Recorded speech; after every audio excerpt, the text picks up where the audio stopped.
Bonjour à tous et bienvenue dans cette vidéo. Aujourd'hui nous allons peindre ensemble un coucher de soleil.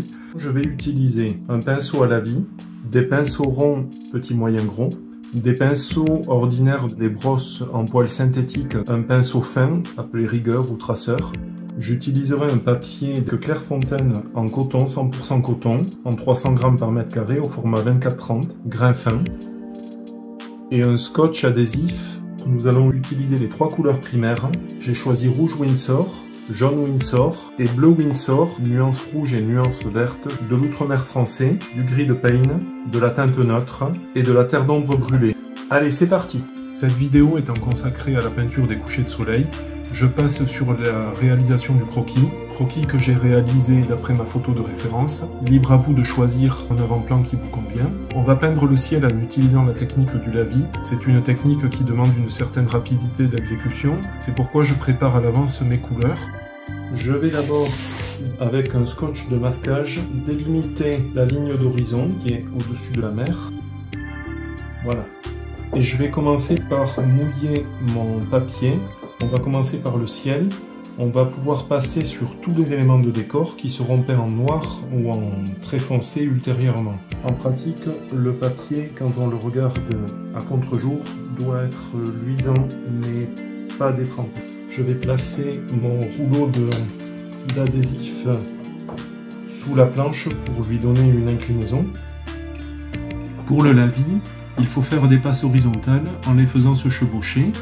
Chaque passe vient mordre sur la précédente. Il faut bien faire chevaucher les couleurs.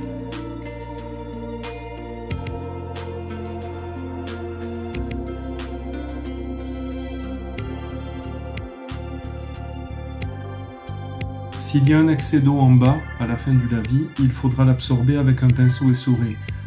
Surtout, il ne faut pas apporter d'eau claire dans le lavis.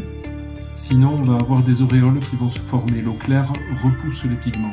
Je vais maintenant réserver l'emplacement du soleil et des nuages les plus lumineux. Alors pour le soleil, je vais utiliser un coton-tige.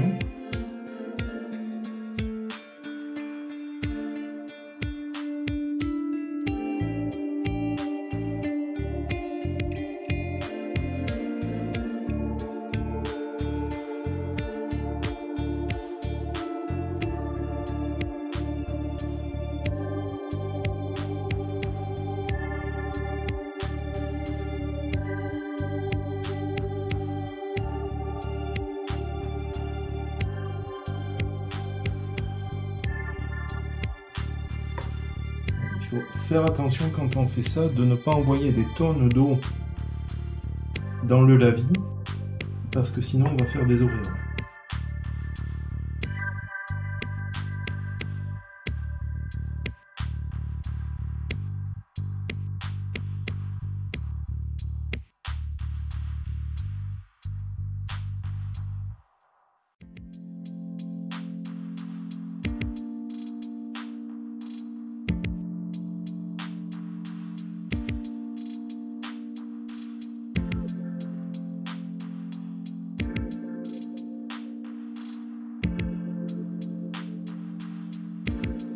Ensuite, avec une feuille d'essuie-tout pliée, je vais disposer la forme des nuages principaux et avec mon petit pinceau synthétique, je vais faire des retraits de part et d'autre du soleil qui correspondront aux nuages brillants.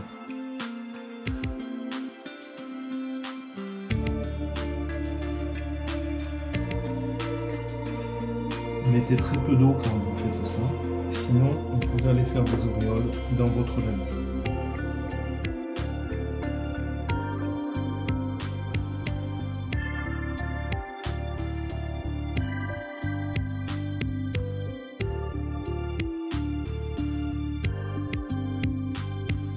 Bien, alors je vais tenter d'uniformiser un petit peu mon lavis. Je trouve les démarcations de couleurs un peu trop franches, en particulier entre l'orange et le jaune. J'ai aussi un petit défaut ici, c'est parce que quand j'ai passé le pinceau à lavis comme ceci, sur le bord du scotch, il s'est égoutté un petit peu, il a libéré de l'eau. Je ne l'ai pas vu tout de suite, j'aurais dû essorer mon pinceau et venir absorber l'eau. Et l'eau qui s'est libérée a repoussé les pigments. vers l'intérieur de la feuille. Donc je vais essayer de passer une deuxième couche d'une seule couleur. C'est la technique du glacis. Alors pour cela, je vais surélever la planche légèrement et je vais venir rincer ma feuille à l'eau claire légèrement en évitant cette zone que je veux garder telle quelle là où j'ai fait le retrait.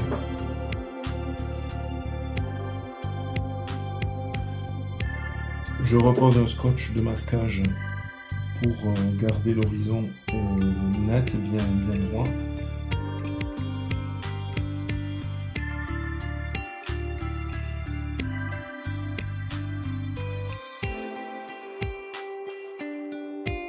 Et ensuite, avec un pinceau d'eau essuyé, je vais venir adoucir les bords de ce glacis de façon à ce que la délimitation ne soit pas trop franche.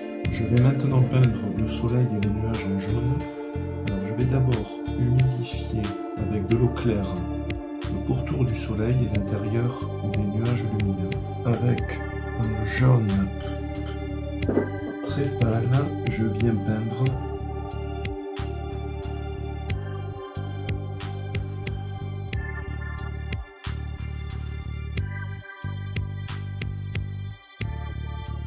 je vais venir faire un tout petit retrait au centre du soleil pour garder une coloration pratiquement blanche. Et ensuite, je vais apporter une touche très légèrement orangée à l'extrémité opposée au soleil sur les nuages. Alors, plus on s'éloigne du soleil, plus c'est orangé.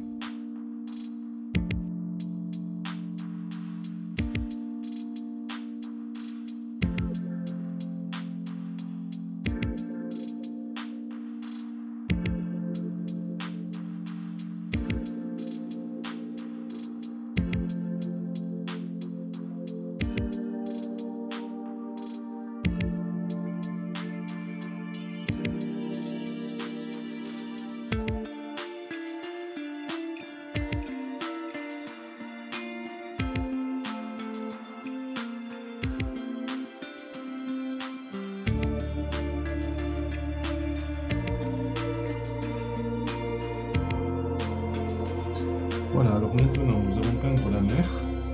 Pour cela, on va déplacer le scotch de masquage et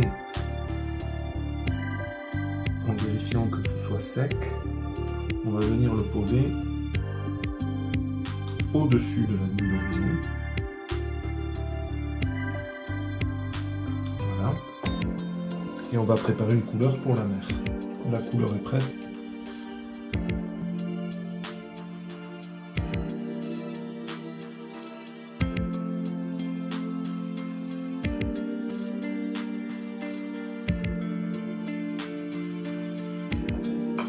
Alors rapidement, je vais faire quelques retraits en dessous du soleil.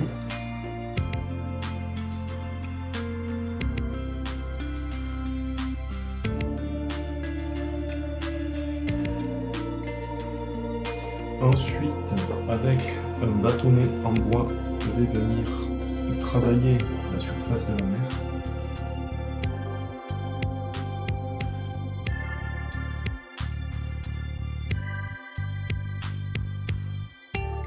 Donc je suis en train de créer des reflets sur la mer avec des touches orangées et jaunes, reflets que je viens adoucir avec un pinceau rincé et essuyé.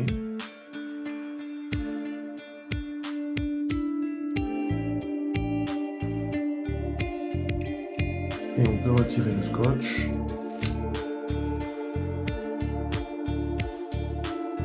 Alors la suite est plutôt facile à imaginer. Je prépare un mélange très sombre, un peu consistant, un peu crémeux. Voilà. Et je vais pouvoir peindre mes ombres chinoises du décor. Alors la vidéo est bientôt terminée, mais je ne vais pas vous laisser sur votre faim. Je vais vous passer en accéléré les images de la réalisation du premier plan en ombre chinoise. Moi, je me suis basé sur la photo de référence. Maintenant, vous pouvez transposer tout ce travail à un avant-plan de votre choix. Si vous débutez, je vous recommande plutôt un avant-plan plus simple que le mien parce que autant les personnages et les détails très fins comme les feuilles des palmiers et le filet du volet sont quand même assez difficiles à peindre au pinceau. J'espère que vous avez apprécié cette vidéo. Si vous avez des questions, n'hésitez pas à me les poser dans les commentaires, je me ferai une joie d'y répondre. A bientôt, salut!